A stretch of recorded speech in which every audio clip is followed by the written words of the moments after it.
perceive, who is everything, yet is no thing, who comes to us in the form of the Neteru Ra, who is the light of the heavens, light of the inner planes, as well as the light of our lives, who shines the light for us on the path of Maat, which is the path of truth, justice, righteousness, and harmonious balance, who comes to us in the form of the light of vitality, giving us the strength and the endurance to live and act upon that which we know to be true. Homage to you, the one who shines in and through us as a beacon of light for those who are blind to the facts of their place, their position, and their responsibilities in the divine scheme of things. May we be, Ba'akiru, true of thought, word, and deed, to our highest reality, and in our moments of crises and the dark nights of the soul when it appears that everyone and everything else has let us down, so it is, so shall it be.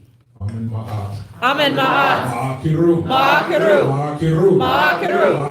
Ma'akiru. Ma'akiru. Ma'akiru. Ma'akiru. MC, do it. Good. Be on the way.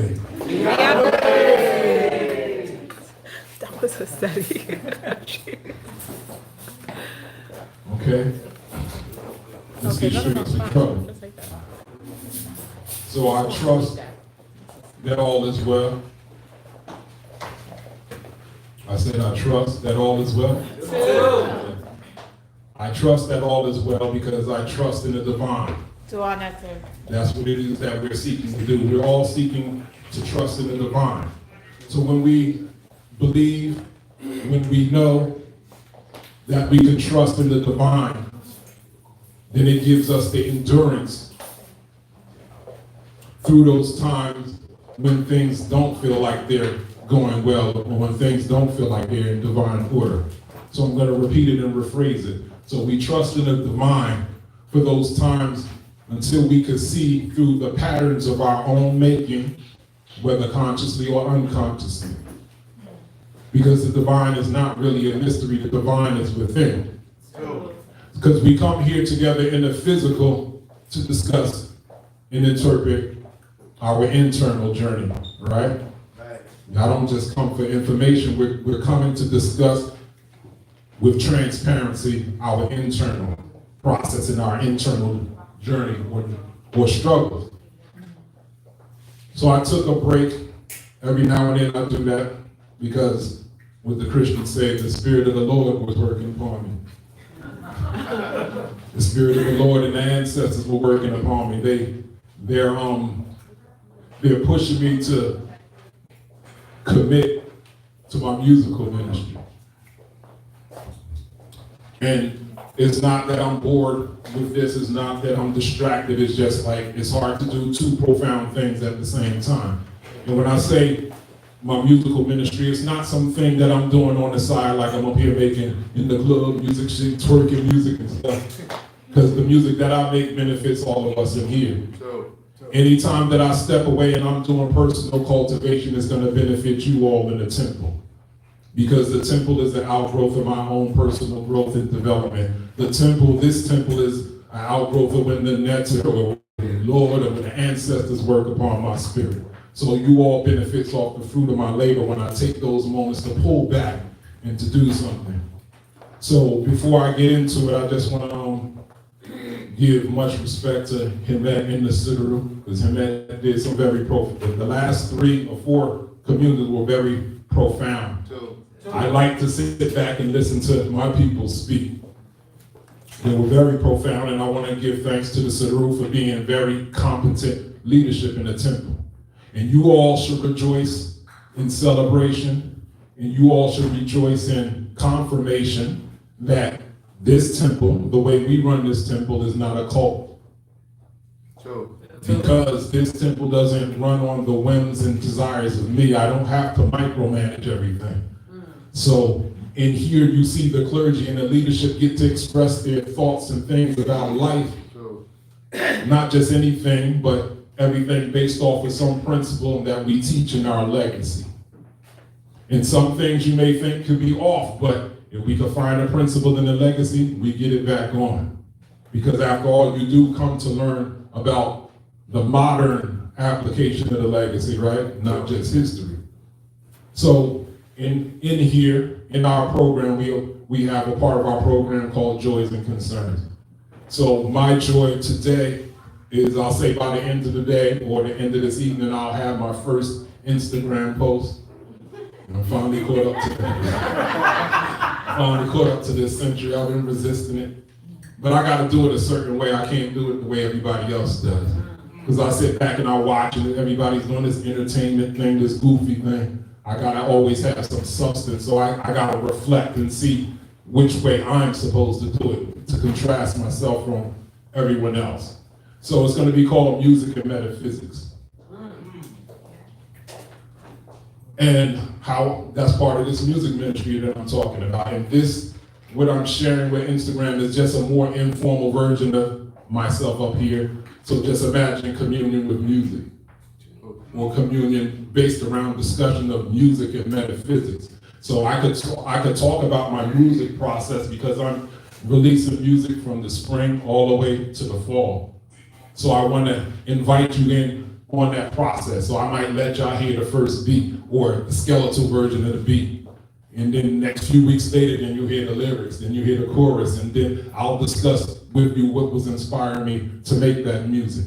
So I'm trying to control or develop the narrative of conscious music again. Instead of just putting things out there, let's have a discussion, let's build.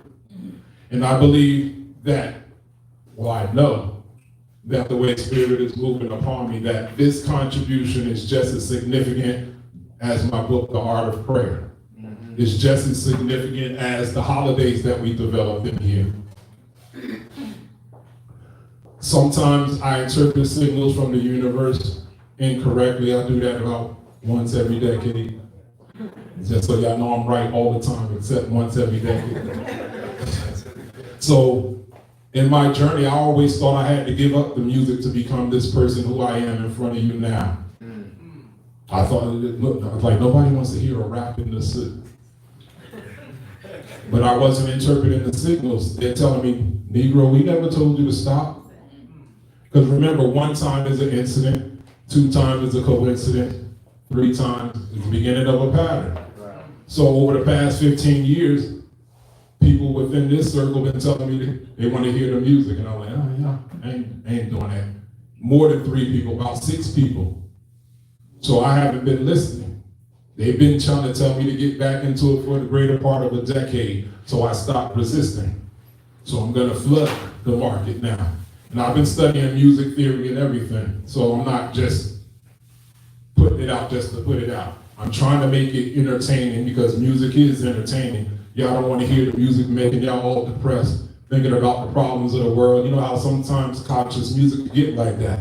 You're like, damn, I thought I was listening to music to get my mind off of some stuff. So we got to find a balance to be able to teach some substance and still be entertaining, because you are asking people to buy your stuff, right? We don't want people to buy it and not like it. I don't want people to buy it just to support. So how did I come across this path? I'm gonna make a communion out of this. 3 years ago, at the beginning of the pandemic, I was watching KRS-One on YouTube. Y'all familiar with who KRS-One is? So if you're into hip hop and they do these top 10 lists, he's in the top 10. He's always usually up in the top 5. One of the top 10 artists of all times. I would say KRS-One is my spirit animal. You hear people say, oh, that's my spirit animal. When you see someone embody all the traits that you think it's supposed to look like in live time, so KRS-One is my spirit animal. Indirectly, by watching KRS-One, I finally received a message from the universe to get back in the studio. I actually purchased all the equipment to make the studio. I didn't have the studio. The universe made a way. Thousands upon thousands of dollars, I don't know where it came from, to do this studio. So I'm going down the KRS-One rabbit hole. I'm like, okay, KRS-One's a metaphysician. I'm a metaphysician. KRS-One's a teacher and a lecturer. I am a teacher and a lecturer. KRS-One is a hip hop artist. Like, oh, snap, I was a hip hop artist 15 years ago. So KRS-One is a very highly spiritual, intellectual person. he's kind of ordained himself as the high priest of hip hop. So he's made hip hop a living culture, and he's like the high priest and representative of this culture that's been around for the past over 50 years. So I'm watching him. He did a documentary on his process, and his whole process, how he approaches music, was very spiritual. And that's what gave me the go. I was like, yo, I gotta do it. So here he is saying how he carries his own bags and his own luggage, because usually you see superstars, they supposed to get people to do that. He's like, no, you can't get so hot, sedity, and prissy, then you're gonna get too cute and out of shape. Lift your own bags. To take the stairs, don't do the elevator at the hotel. Take the stairs, stay in shape. This man touches down in a city that he's performing in 6 hours ahead of time, so he can walk the streets and shake the hands and kiss the babies of the people that he's gonna be communing with later on in the evening. He's talking about what to eat and drink and how to layer your clothes and how to take your clothes off at different parts of your performance. And I was like, wow, what's the first words that you say when you come on the mic? What's your energy level? You're like, I never heard nobody approach hip hop like that before. And it all resonated with me. I'm saying, okay, yeah, I could do this. And as also the era that we're living in, you can now choose your genre. The radio is no longer dictating what's hot and what's not. You can be like, yo, I want to listen to conscious music all day. You know exactly where to go to get that. And nobody can tell you. You could be into it. So you know how the AI feeds you those algorithms, you'll be swearing that everybody's in the conscious hip hop. You're like, oh, you didn't hear this? And you're like, nah, they're listening to something totally different, because everybody's algorithm is feeding them something different. So you can now choose. So technically, I feel like my success was on hold for this time that we're living in, because this is the time that people appreciate contributions like myself. So at the time, 3 years ago, and just so y'all know, KRS-One is my senior. He's more closer to 60. Right. I always thought I aged out. Whoever said that hip hop was for the kids? Exactly. It's for everybody. Technically, it's for anyone who has a story.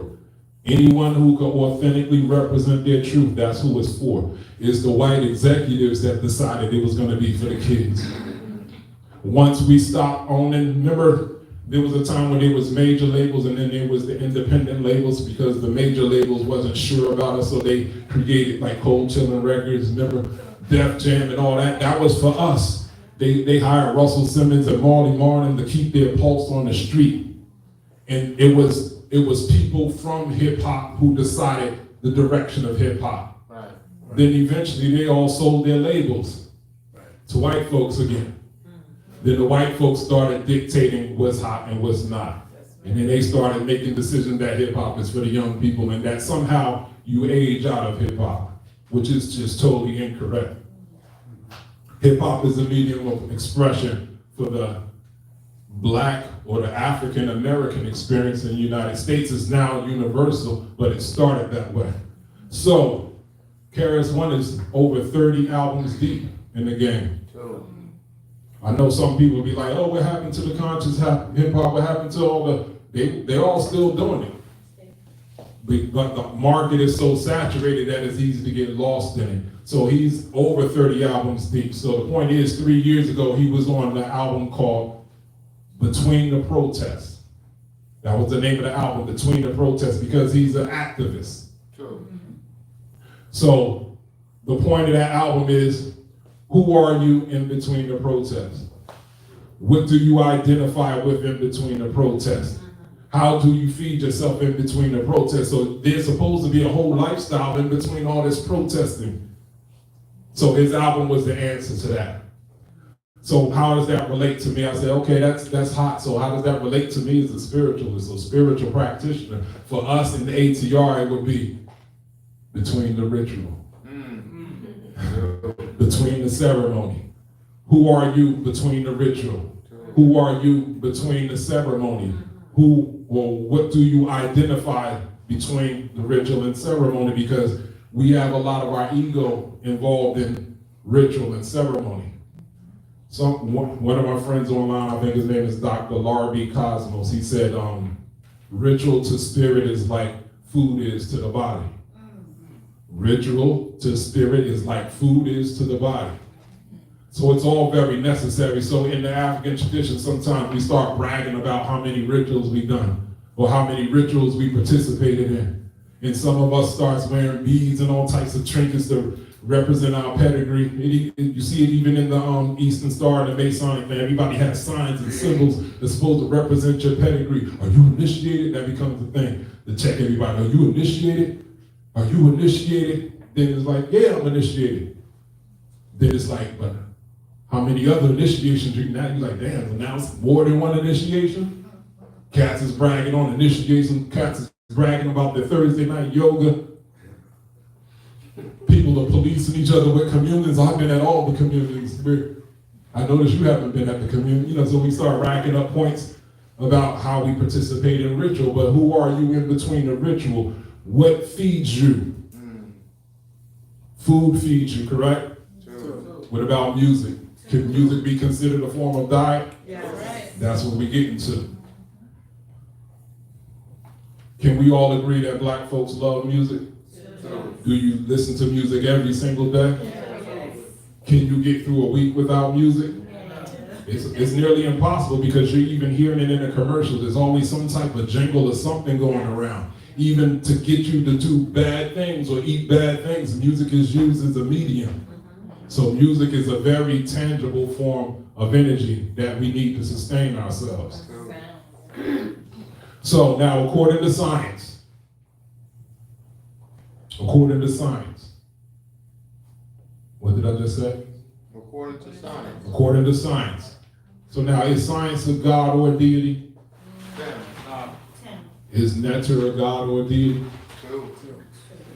That's it too. Y'all different types. Remember, the Egyptians had no gods. Y'all messing up. So what is it that they mean when they say according to science? Research. The study of life. Correct reckoning. Yes. Say that again. Correct reckoning. Correct reckoning. You said the study. What does the word mean? Science. The study To of know. To know. Like conscience. Seeing. The process of acquiring knowledge. The process of acquiring knowledge. So when we say according to science, what does that actually mean? So since science is not a God or a deity, what does that mean when we say according to science? So we're talking about scientists, right? The conclusions of scientists, correct? And these scientists go to school, right? And they get their education, right? And they represent science, almost like it's a deity. We speak of science in an abstract way, and you have the scientists as the representatives of science. So I'm just trying to make a connection when we say priests and elders. Priests of Netter. Netter is the energy that we're trying to understand. Elders and priests, and these elders and priests are responsible for the information that we build with, just like scientists are responsible for the information that they build with. They go to college, they go to school, they read books, and you trust their conclusions.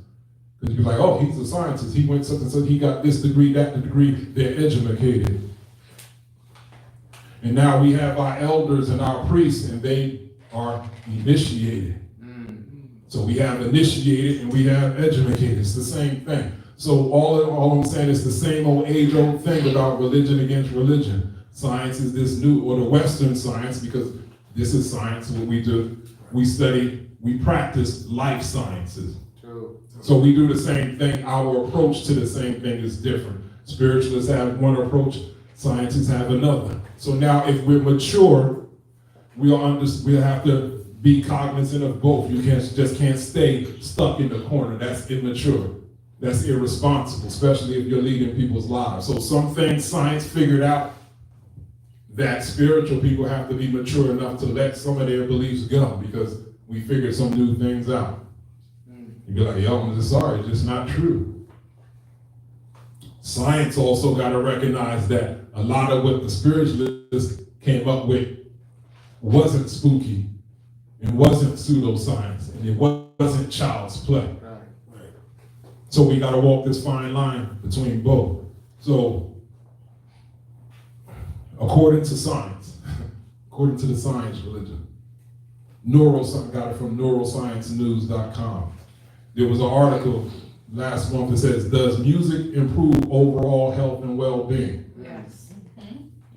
She said yes. It's either one. It's over. I ain't got nothing to say. we know that already, but.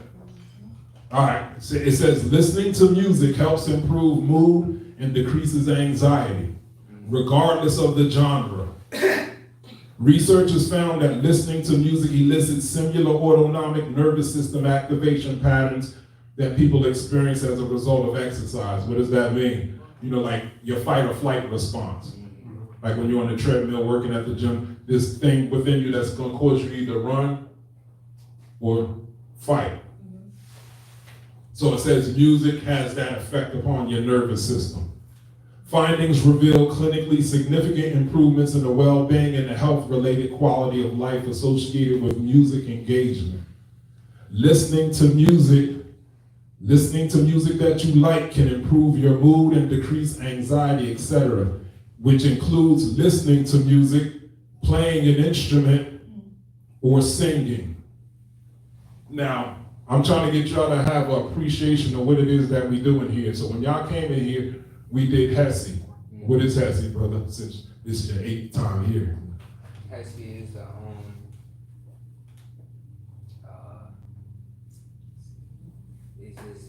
the songs. The songs of praise. Songs of praise. Songs of praise or power. So we have, not only do we have Hesse, we have drummers. And didn't him come down the aisle and start giving y'all some instruments? What did it say? It said listening to music, playing an instrument, or singing. This is called engagement. So even with Smayette, when she got up here, a lot of our chants are call and response. So you're fully engaged. So you're call and response with the singer. You're engaged in playing the music as well as singing. So you're listening, playing, engaging at the same time. So doesn't that, when you leave here, do you feel different than when you came here? Okay. It said elicits an emotional response, which is also a psychological component. So here we are, all this time living our life science, where African tradition is addressing psychology. So science is catching up to the spookism. Science is confirming our spookism with our things our elder priests always knew.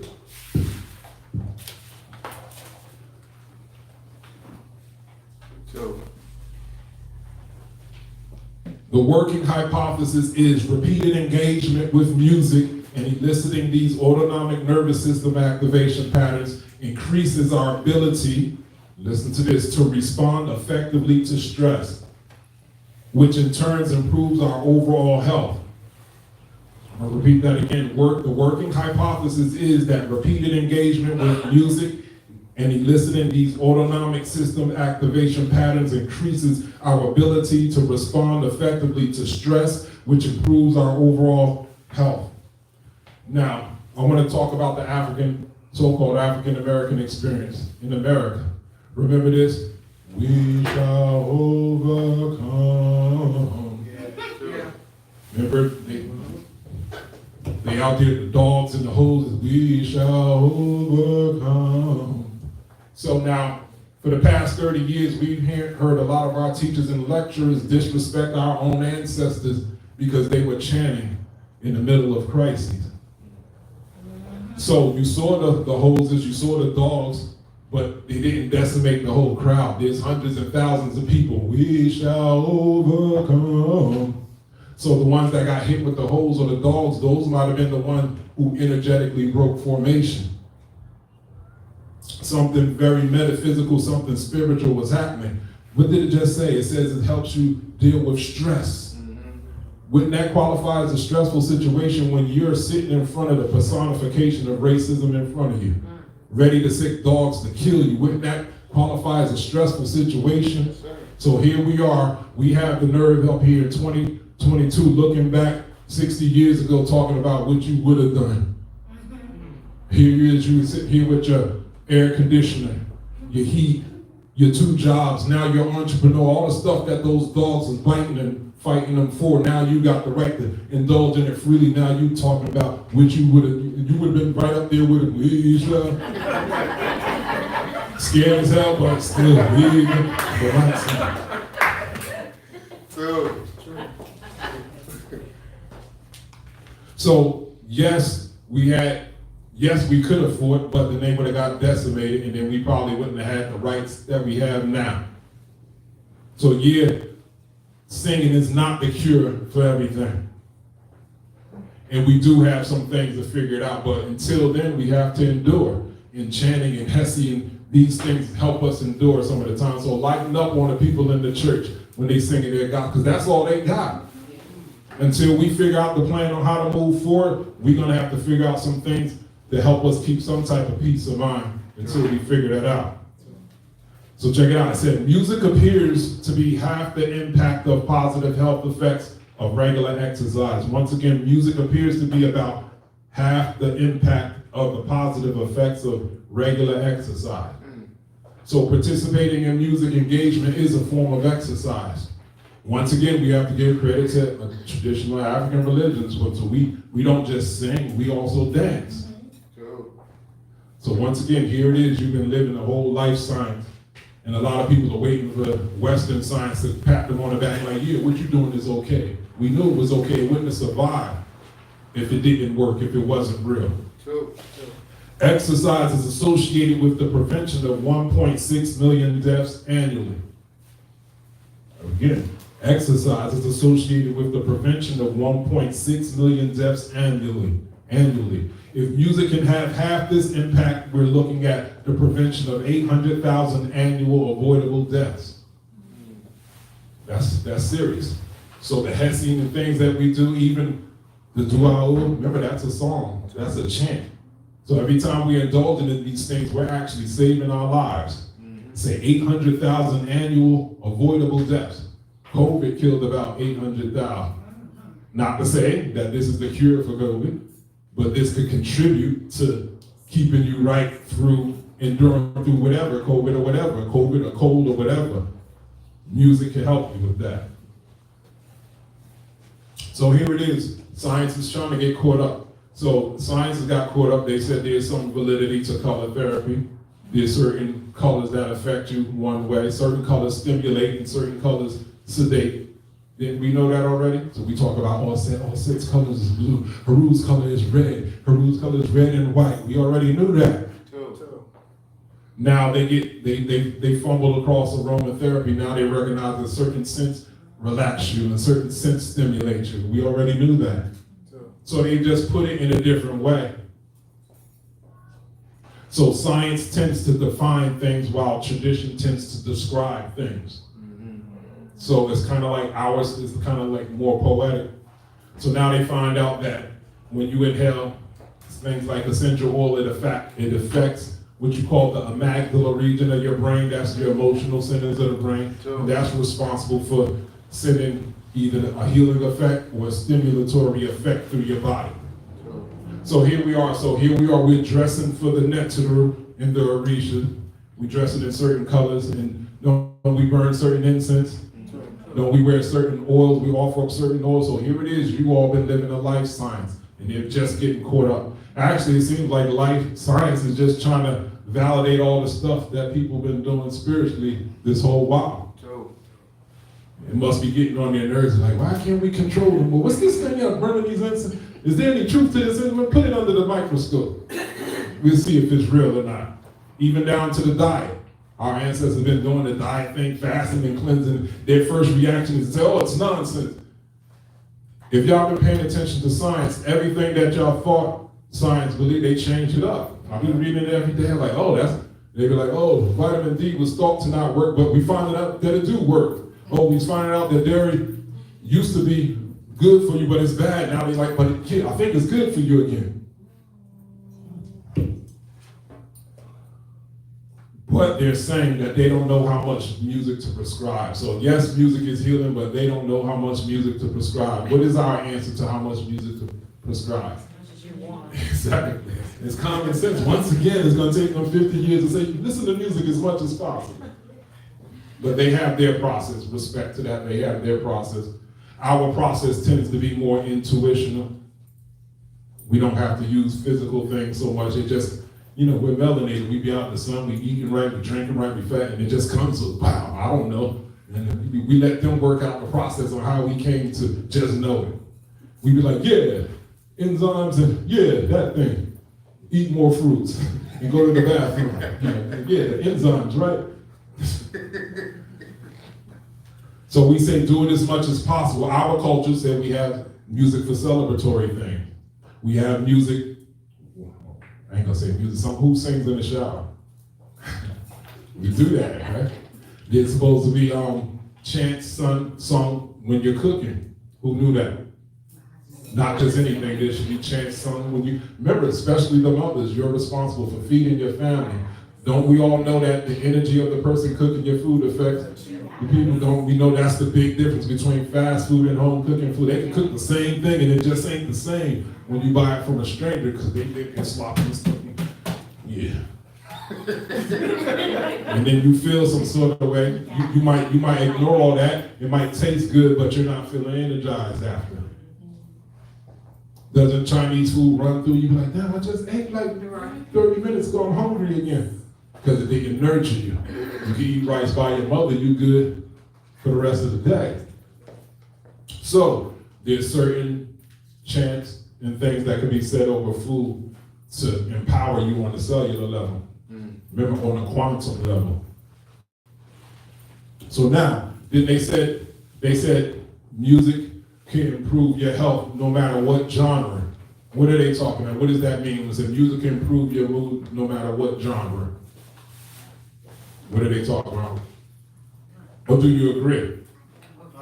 You agree? Genre is the type of music. It's the type of music. Type of music. Yeah. See, this is where I disagree with science. Because music is the Trojan horse. Music can be a Trojan horse. Music could be a vehicle to implant a seed, whether good or bad. Y'all seen that movie Troy? Yeah. Remember that movie was technically about the war between some people over a woman. Yeah, Helen of Troy. And remember, when it came time to battle, this man was coming to get his wife. And it came time to battle, they had themselves up in a fort. So the aggressors created this horse called the Trojan horse. And they put soldiers inside. It was a giant horse. They hid soldiers inside of the horse. So when the day of the battle came, the other side was like, all right, we're about to get busy. And they'd be like, where they at? Nobody was out on the field. All it was this big giant horse in front of the gate. They'd be like, oh yeah, they was pumped. They knew better. They better have gave a gift. Bring that thing in here. So they brought the thing in and they're celebrating around it because they thought they won without having to fight. Then at night when everybody's drunk and asleep, the soldiers come up out of the horse, they open the gates, and then they got ambushed while they were asleep. That's the Trojan horse. Music is like that. Music could be the Trojan horse to deliver something good as well as bad. That's how AIDS work. AIDS get into your cells and cause it to replicate the virus inside. So that same thing can happen with music. Especially certain forms of hip hop. Have y'all heard of drill music? Yeah. That's a genre of hip hop. So hip hop is now broad. It's an umbrella term with many genres. So we can't blame just hip hop. It's just different genres. Drill music, the best way I can explain it is war music. It's war chants. Why we hear this thing, why I'm talking about this thing called the Trojan horses, drill is one of those Trojan horses that's causing destruction in our community. I know they ain't gonna like me saying it, but it is what it is. Over 200 rappers have died because of drill music in the last year. Trap, that's part of the drill. Drill. That's part of the trap is drill. Nah, drill is trap. To go on the drill is to go shoot something up. Exactly. So trap means sell drugs. Drill means to shoot. I don't get into the trap. Then there's different types of trap. To connect. Based on the location. So when they listening to this drill music, they get themselves riled up. And somebody gotta die. So yeah, they feeling good, but good enough to kill? That's a sacrifice. Huh?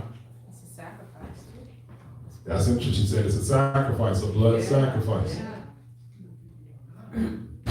How do we know that it's real? Even was the mayor, was it Adam? He's outlawed drill music in New York City. I thought he was supporting it. Oh, he didn't actually do it yet? No, he was going to them and talking to them. Okay, so he's in talk, so he's made a decision that he feels some sort of way about it. Yes. Once again, so we clearly disagree with science that no matter what type of music, it can elevate your mood. Or I guess it can elevate your mood, but not for the best, I guess. So all that's to say is part of this musical journey is because I got very positive feedback off of my earlier music contributions. That chant that y'all sung today, that's actually on this CD, the Reverend Peck CD. So if y'all want to hear it with the full music accompaniment and everything, and understand each contribution is a build. If you heard a new ambiance, you see that there was a difference between the new ambiance and Weber and Pet. It went up a notch. And if you get Weber and Pet and then you get a new radiance, you see it went up a notch. So the next one is going to call the new Renaissance. It's going to be 2 volumes. Volume 1 is going to be called Sound Current, and that's going to be more of what you get here with some of our Hessies and things like that. And the volume 2 is going to be called In the Sun, and that's hip hop. I know I introduced some bars on a new radiance, and actually that's the songs that I actually rapped on is a lot of people's favorite song. So I decided, let me give them a whole project of that, or a whole project of both. So I'm not controlling it. Oh, you gonna get this hip hop? And you're like, oh, it's all right. I wanted more of the Hesse. Now you get both. You get the best of both worlds. So now I got very positive feedback. One of the brothers from the Shrine of Maat inboxed me. He was just like, yo, I got the CD and I literally like every single song. I don't even remember any album that I like every single song. So that was very encouraging to me. So all that's to say, on Instagram, we'll be doing music and metaphysics. And I'll be sharing more and more with the community so y'all can actually become part of that journey. So now we get to communion. So I know we got a few newcomers. We got a few new groups in the temple, and new initiated groups. So back in the day, I used to do this thing every other month or so. I would do a reset and have to explain what we're here for, what the purpose of communion is. Because if I don't do this, I'm realizing when I don't do this, people start defining what they think it is and what they think they're coming for. Because if I don't define it for what it is or what's its charge, you could decide you coming to hear history. And then when I talk about the stuff like music, you be like, man, I don't care about this music. I want to hear the history of the ancestors and such and such. And the city's falling off, they ain't doing their job. When you come to the temple, you come to receive whatever the next decides is giving through the priests and the priestesses. So if it's something you heard already, good. If it's something you didn't hear already, good. If it's something you know already, then you're being reminded to be on it, to double down on it. So our motto in here is from the ancient legacy to the living legacy. So we study the practice and the principles of our ancestors and we adjust them to our way of life now. I know some people out there say, oh, y'all just making stuff up. So no, we don't make stuff up. What we do is reconstruct things. We're reconstructionists. So yes, we have our own unique reconstructions of what the ancestors done because now we're in 2022. It's not 6,000 years ago. So everything doesn't translate over. That's why we study the principles. And we also study the culture and we study the form and we have to make decisions on how does that look appropriate for us now. So when you come in here, keep in mind this. I hope this sticks with you. You're not supposed to be coming to the Kemetic culture to see if it's keeping up with the times, if it's changing with the culture. You become Kemetic because this culture that you're initiated in, that you're following, was always the culture that changed the world. So when the Greeks thought they was coming in, they got changed. When the Romans came in, thought they was going to do something, they got changed. So we ain't supposed to be trying to fit in. We got to be disruptors. Long as our thing, as long as how we're disrupted is based off of a sound principle. So some people, what brings you here oftentimes is history. And that's cool. But it's 2022 now. We've been here nearly 30 years. So we're at the point of our evolution where we can't just talk about history, we have to do the thing.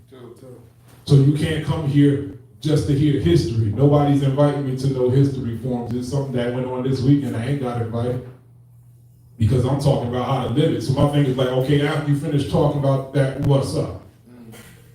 Are any of these people supporting each other? Do they know how to support each other? Do they want to support each other? Do we know how to act when things go wrong? So we got to have those conversations. That's where we're at. So at some point, or we're at this point where we're just living the culture now. When we say from the ancient legacy to the living legacy, we're at the living legacy phase of it. And when you're at the living legacy phase of it, you're always going to honor the history because we're history in the making. You understand? So you have to begin to ask yourself, why are you Kementi?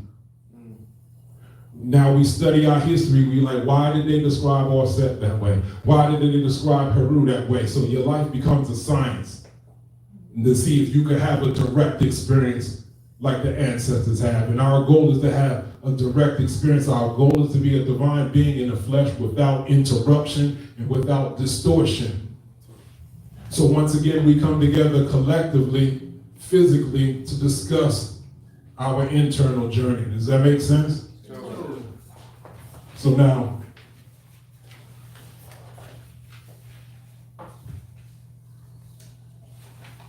so in ancient times they had the king within the city. You ever heard of the Norman's palette? Yes, he did. Watch this.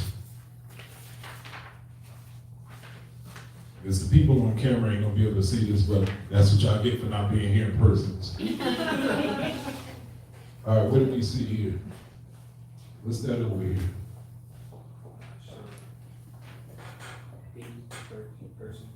Person. What's peculiar about them? No head. Yeah, see that? No head. What's between their legs? Those are pots for their genital. This is Norman, the first, the Sit Biddy, the unifier of the upper and lower Kemet. This is called the warrior's pose or the king's pose right here. King is a conqueror. Then the chief sets order. So now, there's a metaphor for the heads and the penises taken. All people in the ancient world did that when they went to war. David, Saul, and them in the Bible did that. It's actually in scripture. Even the white man did it to us in slavery. So there's a thing, we don't like war, we don't necessarily support war, but when you do it, you gotta do it. Because there's a psychological component. So when you go to war, you have to do some things to make them people that you've been going to war with not want to mess with you. So now, but if Narmer didn't do that, we wouldn't be here talking about Kemet now. Remember, there was always kings, but there wasn't always double kings. So Narmer made this statement, he came from the south, and he said, I'm going up north to lay down some law. That was the first get down and lay down. But he just didn't decide it on his own. Remember, he's backed by a whole army of priests. What do priests do? Priests interpret the will of the divine. They do readings, they do oracles. The divine said, go up there and set down order. So it wasn't his opinion. It was a charge, it was an order. So he went up there to lay down law. And them cats up north be like, but I don't agree. Now we got an issue because people in their emotions and their feelings. And they get lost in their emotions and the feelings. So the metaphor, them fools have lost their head. Literally before he took their head, they lost their minds to go against the divine. And they had the balls to think they was gonna get away with it. And they lost it. It's ritualized. So that affects people's psyche. They be like, damn, he took the balls too? So now the next time they said, the deities and the ancestors told us to lay down the law. It ain't no discussion. That's not just African culture, it's Indian culture also. if you know about the, I think the Upanishads or the Vedas, the Krishna was slaying cats left and right. And he was like, Krishna, I thought it was supposed to be about divine and love and stuff. He said he's freeing the souls. Because these people are in the way. These people are in the way of divine order, so I'm not really killing them. I'm just freeing them from their bodies because they're getting in the way. Same thing. When people are going against divine order, something got to give. We don't like war, but if we have to, then we shouldn't resist it. And we shouldn't apologize for it if it was divine order. Here we are, we got too nice. We don't have enough ice in our hearts and our veins, so because we don't want to fight back, the world is just messing us over. There's never any consequence for messing black folks over. So we still on some Christian, we still waiting for Jesus. Chanting is good, but we have it within our power to do some things. So here it is that am I going to be taking heads involved? Nah. What happens is I fight false narratives. So what it looks like when I fight false narratives, so when that COVID quarantine happened, I was on there talking about the false narrative of it, right? Because here it is, we're training to mind your own mind, and the universe is mental, and we're talking about the principles of naturalism, that everything within our environment, we have everything within our environment to handle any challenge in the world. That's what we teach here. So when this world was going with this other narrative, like none of that stuff works, you just need to get the vaccine. And I don't got no problem with people getting the vaccine, but don't tell me the stuff don't work when you ain't investigated it. How many healers have they spoken to? They just decided this stuff, and people were going with this narrative that was against what it is that we teach. And if I see our people having this desperation and this fear, I gotta address it. So if it took me 6 months, so be it. That's what kings do. You address it. You don't run. I had to address the false accusations, and I had to rebuttal against the scholastic community. And I know a lot of y'all don't like that, but the point is y'all want to see this thing that we do grow, right? And it's growing one person at a time. Do y'all know why it's growing one person at a time? It's because before you get to the phase where you think you want to live this spiritual, you have the historic phase. So if all the luminaries in the historic phase are saying what we're doing is garbage and that we made it up, you see how that could slow up the influx of people looking for this? So we had to address it. We had to address what was wrong. We had to address the false narratives. So kings address head on whatever's getting in the way of Smai-Tawi. What is Smai-Tawi? Unification of the two lands. Metaphysically, what is Smai-Tawi then? Unification of two hemispheres of the brain. Spiritually, what is Smai-Tawi? We're going to stick with him. He going with him. Self-conscious and the conscious. Self-conscious and the conscious. So-called higher self and lower self. Uniting those. So anything that's going against that connection, I got to go to war with. Anything that's going against Saru's Tawi, the restoration of the traditions, I got to go against. Even if I got to throw these tantrums.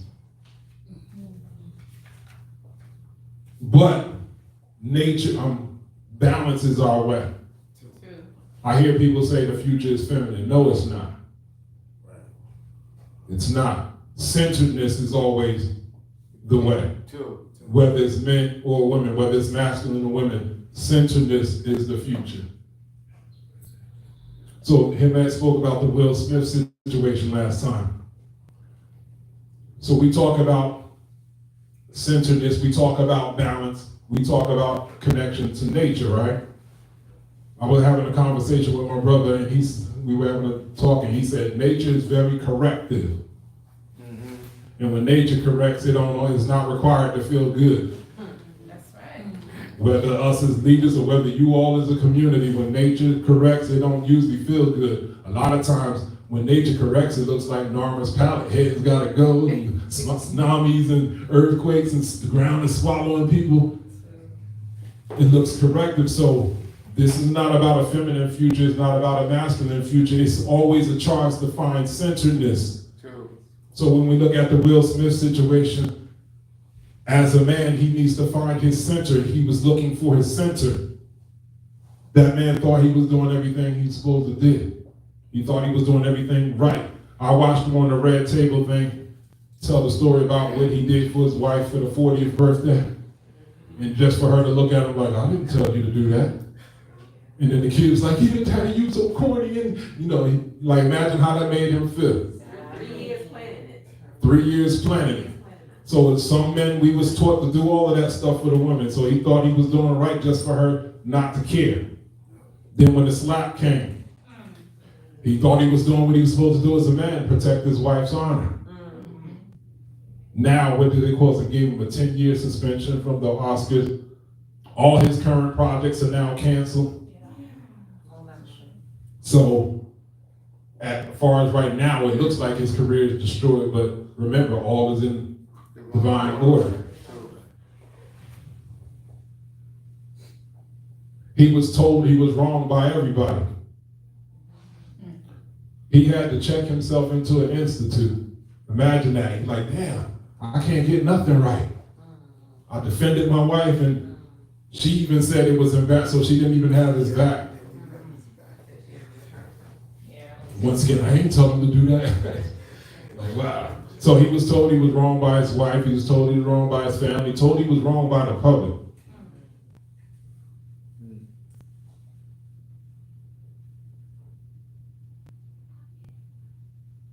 Now he's in India seeking enlightenment. I feel for the brother. It ain't even funny. Because we eventually down the line, we got to talk about mental health because there's a lot going on in the planet. Solar flares is hitting the planet, things are speeding up. That means it's going to be easier for you to reach your goals. Because the solar flares is hitting them. Remember, that's Atum Ra. Son, what are you talking about? Transmissions, energetic transmissions. But if your nervous system is not strong enough, that could be problems. If you haven't done your so-called shadow work, it's going to speed up that stuff and start coming into the unconscious. And so if you've been running from it, from doing that work, hiding from it, and now these things going on, you're going to have a lot of people so-called flipping out for no apparent reason because everyone's evolution is speeding up. So it behooves you to have some maturity, some responsibility, and some wisdom about being honest and transparent where you are at in the present scheme of things. So nature is corrective. I was saying men and women need to find their centeredness. Like I'm listening to the dialogue and the women feel like the world hates them and men hate them based off of so-called, what I call constructive criticism. Yeah, I don't get everything right. Did y'all think that?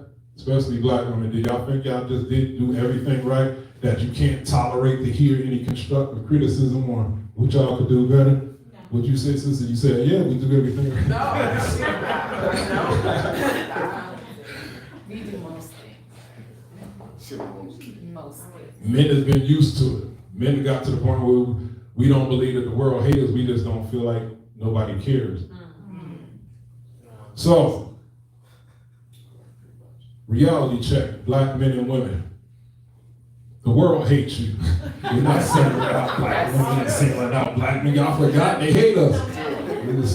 So we don't feel for the, we don't separate it from each other. It's your fault. No, it's your fault. And the white man like, yeah. That's good. The world hates us, but they love to fetishize us.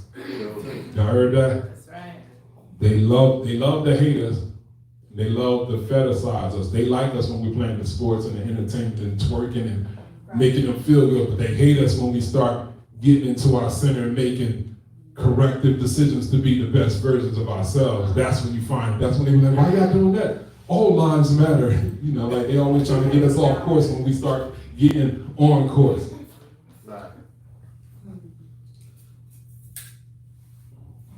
So I see some of the women, they're getting into the sexual liberation thing. They're wearing blonde hair, red hair, all types of unapologetically sexually provocative. Margaret, I'm going to speak to you about that later.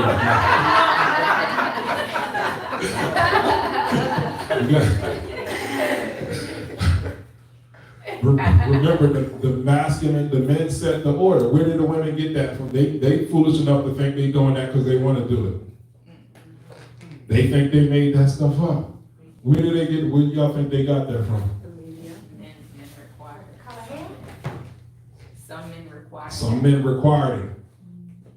She said media, that's abstract. I would say it came from hip hop. 25 years ago, y'all remember Nelly in them video? I remember the video specifically. I remember watching it on BET. This dude took a credit card and swept it through the girl's crack. I was like, oh, that was BET, Black Entertainment. So there was a switch going on. Remember, they sold BET back then. They kept the Black Entertainment name, and it was white folks behind the scenes kicking all the conscious black stuff out. And they ushered this new thing through hip hop. And at that time, that's when you start seeing the blonde hair. That's when you start seeing the generic black one. They're not dark skinned. Remember It Takes Two with Black Rob? What's his name? Rob. It Takes Two. Remember the sisters? They was stacked and stuff. They was sisters. They was sisters. Real unquestionably, like, oh, that's a black woman. She ain't Asian. Nelly in the video, the blonde hair. You can't tell if the girl is black or Asian. You know, they just looking weird. Ambiguous. So, what happened since then? So, a lot of that stuck with the women. And they, like she said, like the sister said, a lot of men required, well, they thought we required it. But remember, there's always shifts, changes, and transformations going on. There's been growth in hip hop. So, eventually, the men grew out of that. And the women kept it. And now they be like, I could buy my breasts. Now they ain't got to get in shape no more. I could buy my butt. I could buy my breasts. I could lighten my skin up. So they still on it. The men changed because the men decided they want to have families. And that type that the women thought we liked, that was just something the men just like to have fun with. But that wasn't wifey. That's not who they wanted to be the representative of their children. So once again, with music, we have to control our narrative. So what type of music are you listening to? So if I didn't do what it is that I'm doing with the music, we're stuck listening to certain people and be like, oh, he said he's a pharaoh in the flesh, he's conscious. You'd be like, but the rest of the song, he talking about how much drugs he sold in the community to get that chain up. How many people he killed and crossed to get that chain. But since he said that he's pharaoh in the flesh because he's feeling himself, not that he has the charge of kings. Then you watch the women and they'll say something, they'll have a message about not caring about other people's perception. And yeah, that's cool, but sexuality is cool, but that you can't lead with that in all matters. That's not healthy. Remember, we have to look for balance. So things are getting polarized. And in this polarization, the birth rate is dropping. Genders have become so disenchanted with each other that it's negatively impacting the marriage, birth, and family rate. I hear the women saying they hate the women. I say they're trying to destroy the men. And is this by design? Why do I say they're trying to destroy the men? When we eat chicken, the chicken is a female, right? The male is the rooster. Or the cock. We're eating chicken, so that's estrogen. We're not eating the rooster. When we eat beef, that's the cow. And what's the masculine version of the cow? The bull. We're not eating the bull. Jamaican brother, the oxtail. The ox is a what? It's a castrated bull.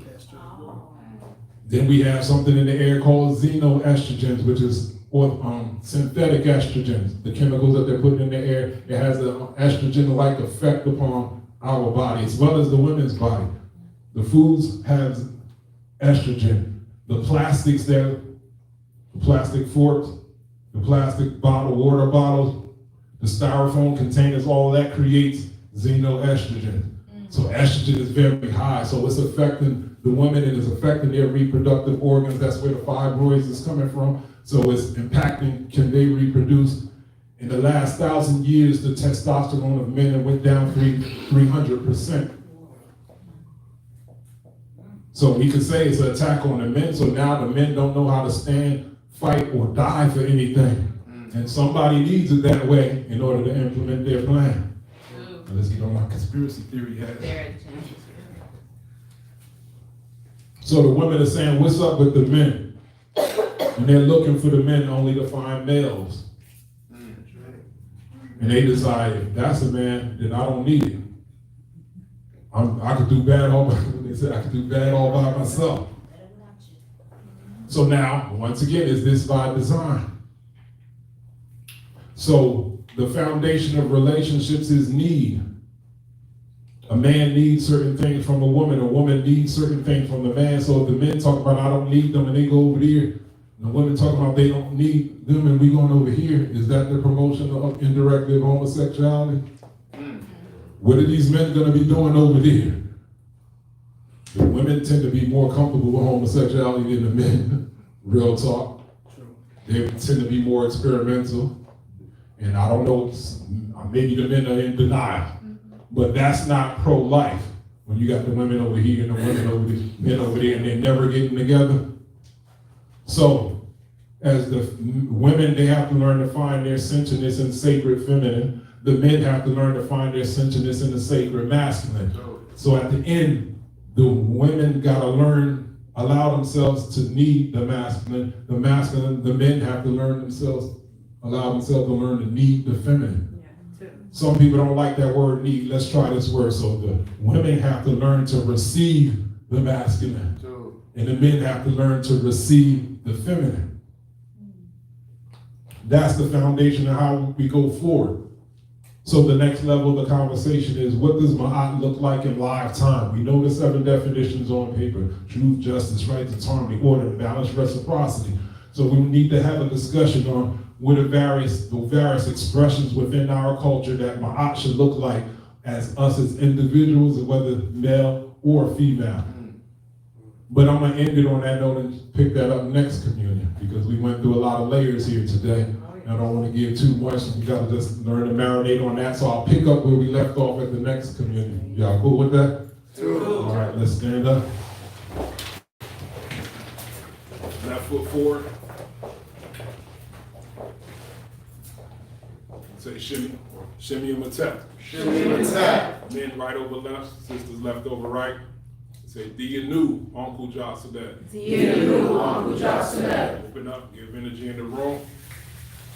Bring it back to your heart chakra, retract your foot, and just ground the energy on the count of 3, stomp it and ground it with your right foot. Wa, Sanu, Shemet.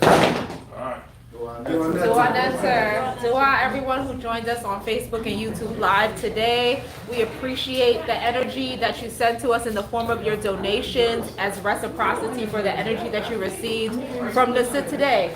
Donations can be sent by Cash App to $ Temple of Anu or by PayPal to templeofanu@gmail.com. Shamim Atep, everyone. We'll see you in 2 weeks.